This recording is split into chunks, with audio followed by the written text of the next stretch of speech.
Chapitre 3. Lobito. Je retrouve Lobito, la Restinga et Automecanica. J'écris un peu.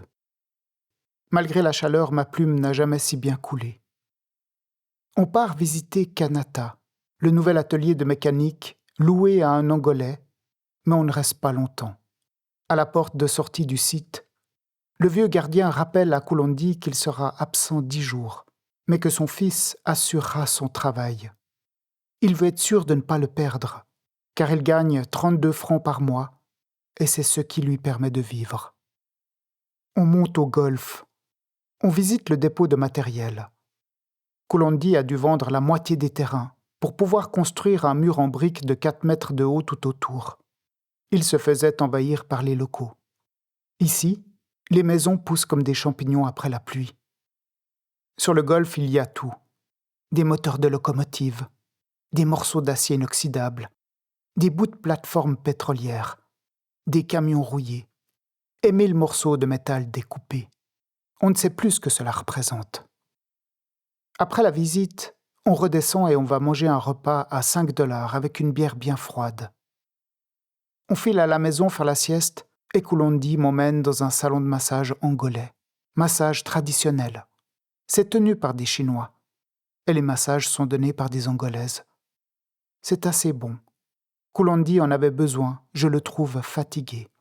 À son âge, cela devrait être normal, mais il dégage une énergie volontaire, comme s'il avait 35 ans. Le problème, c'est qu'il fume 2 paquets par jour, et qu'il commence à manquer de souffle.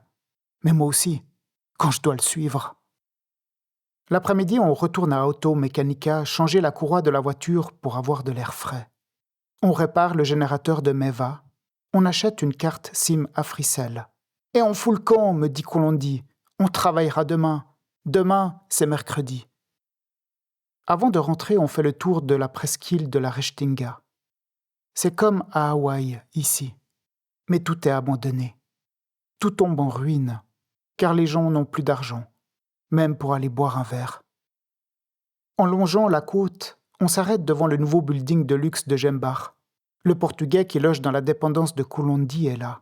C'est lui qui s'occupe des travaux. On va tous boire des bières sur la terrasse du Zulu.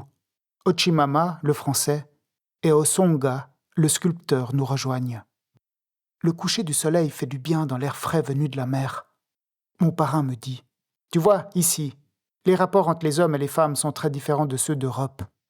Je te montre un exemple avec la serveuse qui arrive. » Il lui dit « T'as un putain de beau cul, tu sais ça ?»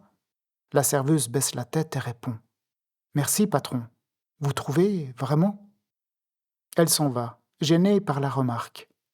Mon parrain me dit « Tu vois, là, elle va nous montrer son cul et tu pourras même le toucher. » Le soleil tombe sur la plage. Il n'y a plus qu'un nuage, celui des moustiques.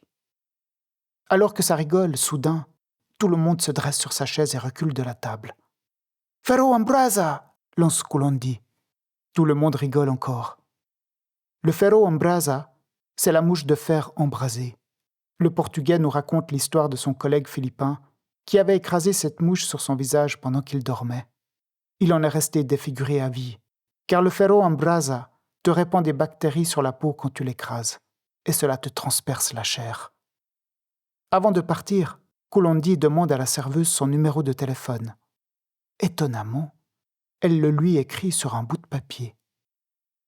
Et on rentre à la maison, manger du gruyère avec du pain, en buvant du pastis, du vin et de la bière.